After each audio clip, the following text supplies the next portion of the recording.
Hey, salutations les amis, bonjour et bienvenue dans cette nouvelle petite vidéo où aujourd'hui on va parler des constructeurs chinois. On va voir pourquoi est-ce qu'ils ont mauvaise réputation et en même temps on va voir pourquoi c'est numéro 1. C'est parti. Alors on dit souvent oui, les produits fabriqués en Chine c'est de la merde, ceux du Japon aussi c'est de la merde, nous on veut du made in France, etc. Alors, faux, nul, zéro, j'ai envie de dire redoublement demandé. Hein. Donc là on est sur une connerie...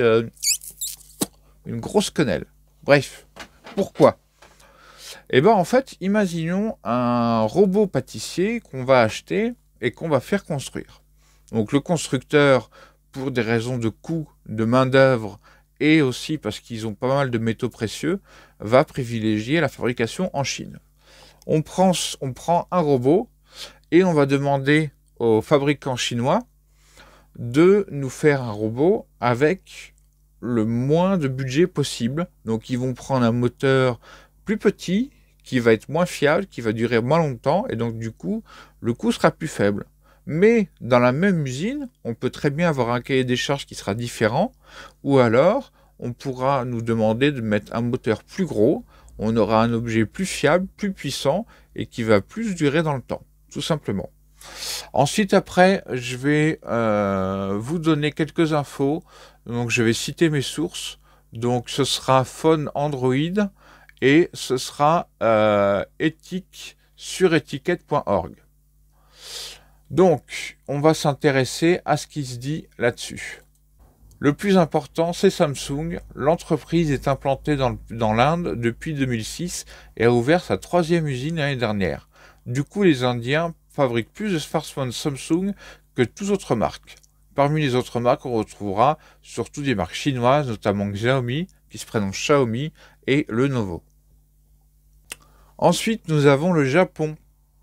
Le Japon fait toujours partie des plus gros producteurs de smartphones, et cela grâce à 2 constructeurs. Bien sûr, il y a Sony, mais il y a aussi Kyocera.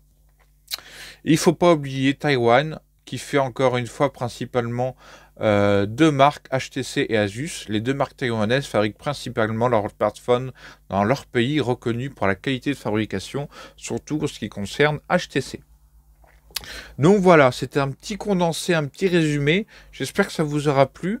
J'espère que ça plaira à mes sources que j'utilise leur texte. Donc si jamais il y a un souci là-dessus, ils m'écriront ou ils vont me partager leur avis. Et à ce moment-là, on avisera. Mais je trouve que c'est quand même des informations qui sont intéressantes. Et donc, on est bien d'accord que la qualité d'un produit ne vient pas de sa provenance, mais vient du cahier des charges dicté par le constructeur. Par exemple, Apple, designé en Californie, mais fabriqué en Chine. C'est bien marqué sur l'iPhone. Donc, comme quoi, les Chinois savent faire des très bons appareils et savent aussi faire de la merde quand on leur demande. Et le problème qui est peut-être là, c'est qu'ils acceptent de faire de la merde. Ça, après, c'est un autre débat. J'espère que cette petite vidéo vous aura plu. Je vous dis à la prochaine les amis, portez-vous bien et prenez soin de vos anciens par ces temps difficiles. Ciao, bonsoir.